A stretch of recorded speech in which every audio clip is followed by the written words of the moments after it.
Lecture du livre du prophète Isaïe. Le Seigneur mon Dieu m'a donné le langage des disciples pour que je puisse, d'une parole, soutenir celui qui est épuisé.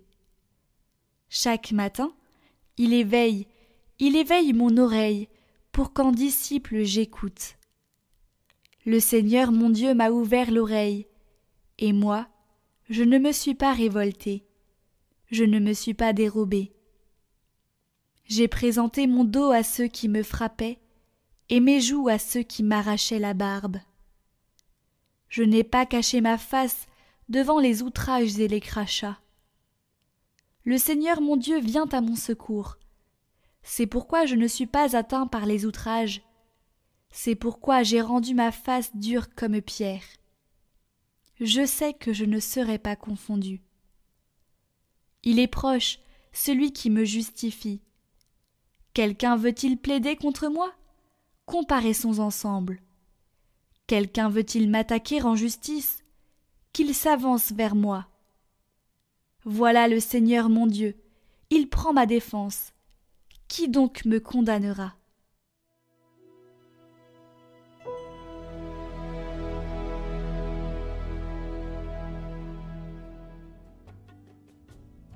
Dans ton grand amour, Dieu, réponds-moi, c'est l'heure de ta grâce. C'est pour toi que j'endure l'insulte, que la honte me couvre le visage. Je suis un étranger pour mes frères, un inconnu pour les fils de ma mère.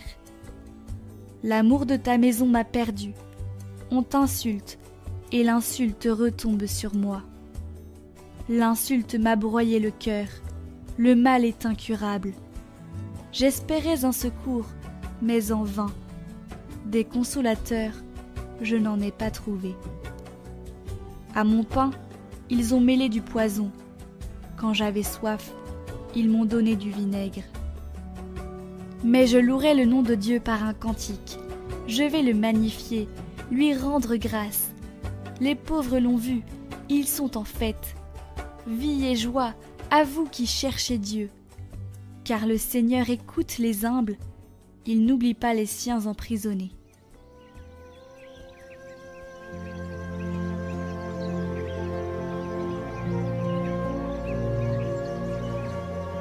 Évangile de Jésus-Christ selon saint Matthieu. En ce temps-là, l'un des 12, nommé Judas Iscariote, se rendit chez les grands prêtres et leur dit : « Que voulez-vous me donner, si je vous le livre ?» Ils lui remirent 30 pièces d'argent. Et depuis, Judas cherchait une occasion favorable pour le livrer. Le premier jour de la fête des pains sans levain, les disciples s'approchèrent et dirent à Jésus : « Où veux-tu que nous te fassions les préparatifs pour manger la Pâque ?» Il leur dit : « Allez à la ville, chez un tel, et dites-lui : Le Maître te fait dire : Mon temps est proche. C'est chez toi que je veux célébrer la Pâque avec mes disciples. » Les disciples firent ce que Jésus leur avait prescrit, et ils préparèrent la Pâque. Le soir venu, Jésus se trouvait à table avec les 12. Pendant le repas, il déclara : « Amen, je vous le dis, l'un de vous va me livrer. » Profondément attristés, ils se mirent à lui demander chacun son tour : « Serait-ce moi, Seigneur ?» Prenant la parole, il dit : « Celui qui s'est servi au plat en même temps que moi, celui-là va me livrer. Le Fils de l'homme s'en va, comme il est écrit à son sujet, mais malheureux celui par qui le Fils de l'homme est livré. Il vaudrait mieux pour lui qu'il ne soit pas né, cet homme-là. » Judas, celui qui le livrait, prit la parole. « Rabbi, serait-ce moi ?» Jésus lui répond : « C'est toi-même qui l'as dit. »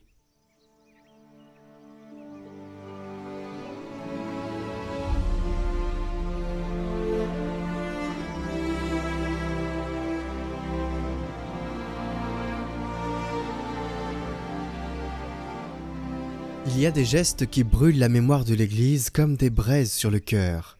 Ce geste de Judas, accepté silencieusement par le Christ, nous fait entrevoir un mystère qui dépasse la simple trahison, celui d'un amour si vulnérable qu'il ne se défend pas. même face à ce qui le broie.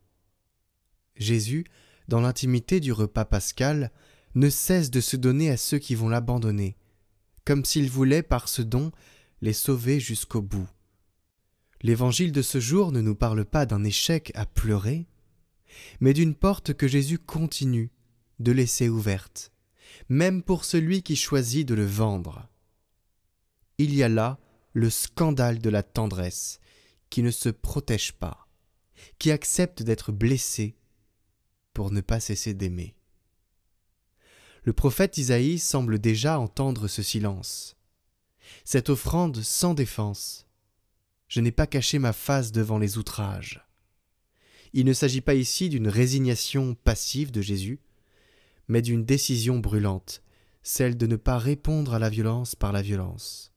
L'amour du serviteur est un amour qui s'obstine, qui tient la position dans le désert de l'incompréhension, qui rend sa face dure comme pierre, non pour dominer, mais pour résister à la tentation de la vengeance. Et cette résistance devient lumière, car ce serviteur souffrant est aussi le disciple éveillé, celui dont l'oreille entend chaque matin la voix du Père, et dont la bouche devient arme de paix. Dans la nuit, il ne crie pas, il soutient, il écoute, il espère. Il accepte d'être blessé pour ne pas cesser d'aimer. Et nous, au cœur de cette semaine sainte, n'avons-nous pas à écouter de nouveau cette parole?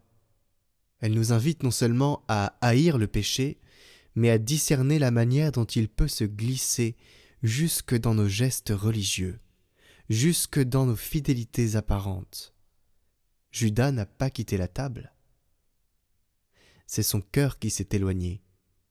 Le véritable combat se joue peut-être là, dans ce que nous choisissons d'aimer, dans ce que nous préférons lorsque nous sommes face à la lumière du Christ. Alors, cette semaine, que notre oreille se laisse ouvrir et notre cœur se laisser purifier.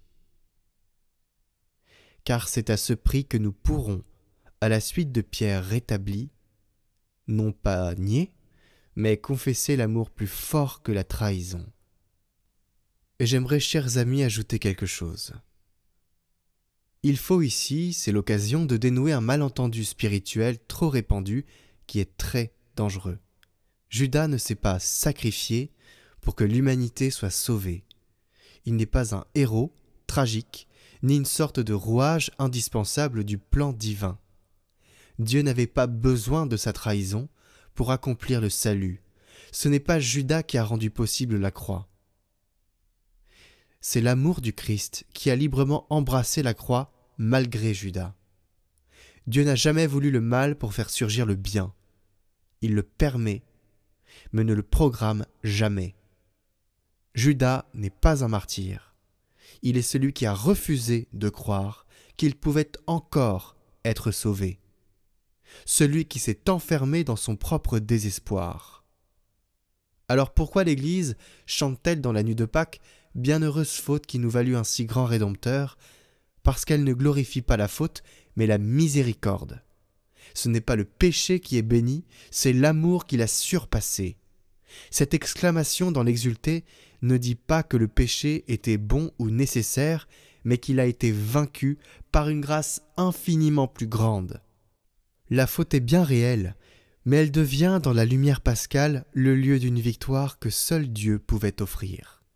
C'est donc en contemplant l'excès d'amour de Dieu, et non la trahison de Judas, que nous chantons notre joie. Et pour le dire une dernière fois, Jésus accepte d'être blessé pour ne pas cesser d'aimer. Puissions-nous prendre exemple sur lui.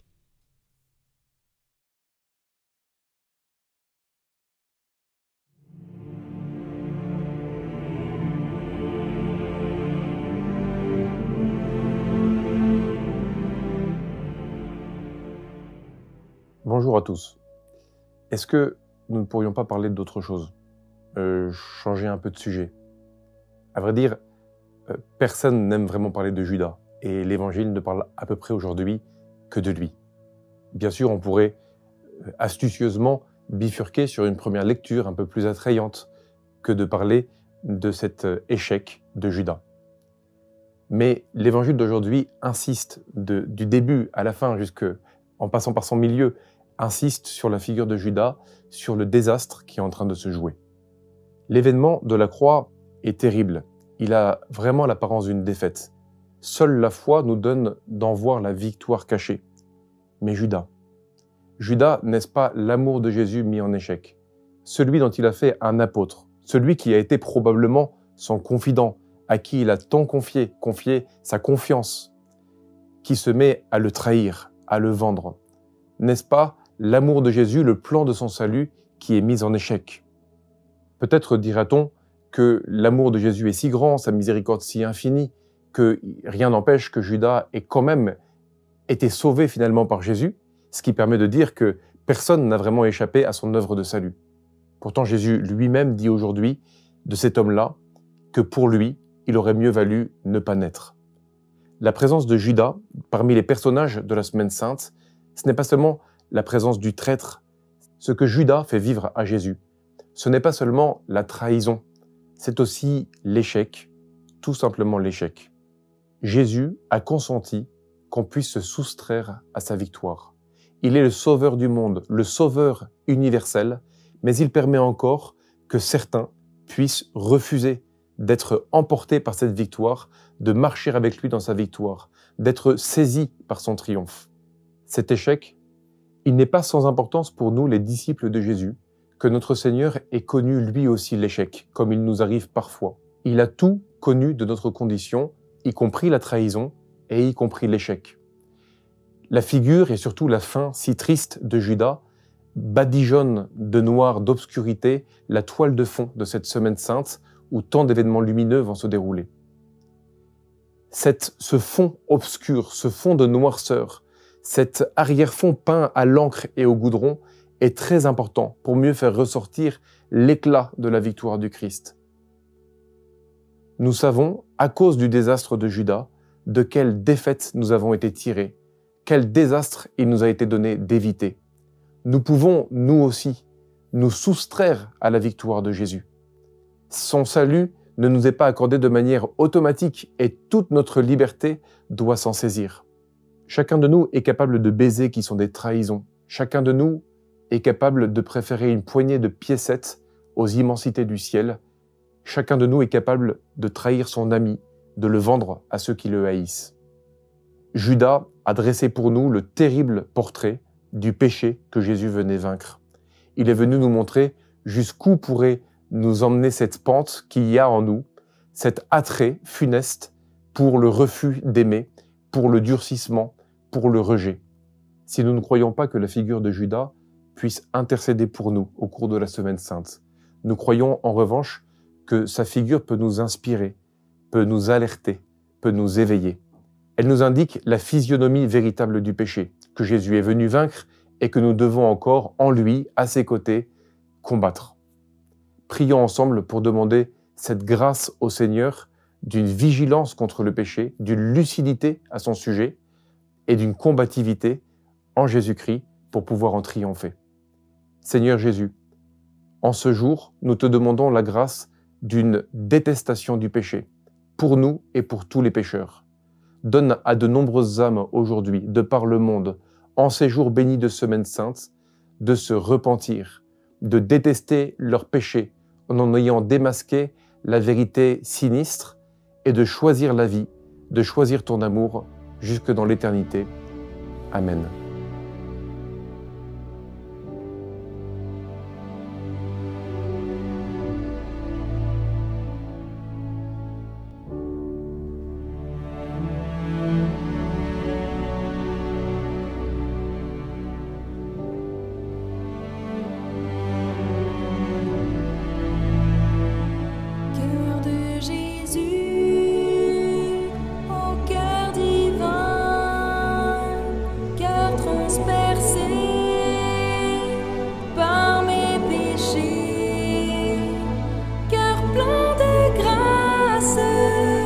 Source de vie, purifie-moi et sauve-moi. Ô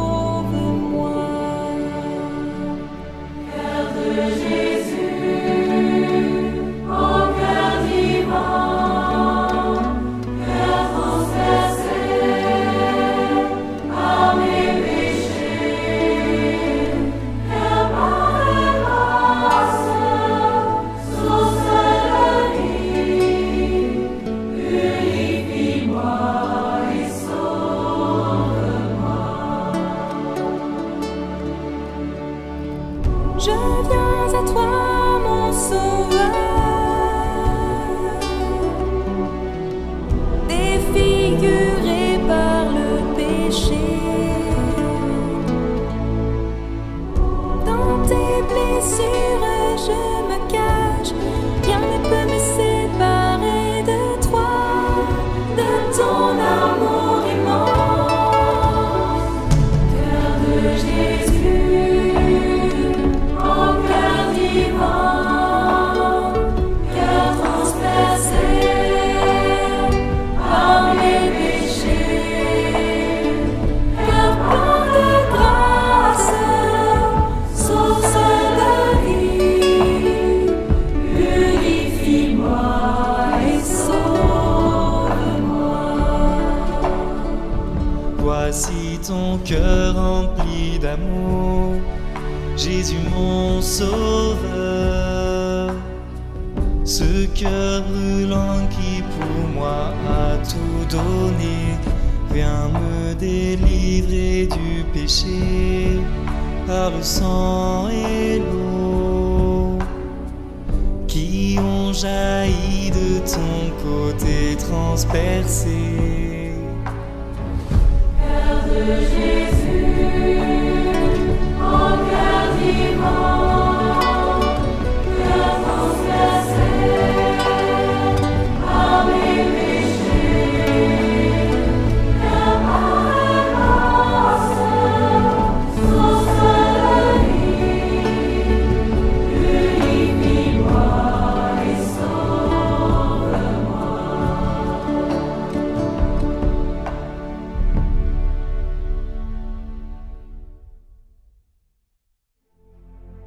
N'hésitez pas à regarder la vidéo sur la Semaine Sainte, où il y a toutes les explications de la spiritualité importante de cette semaine, en lien en haut à droite et en description.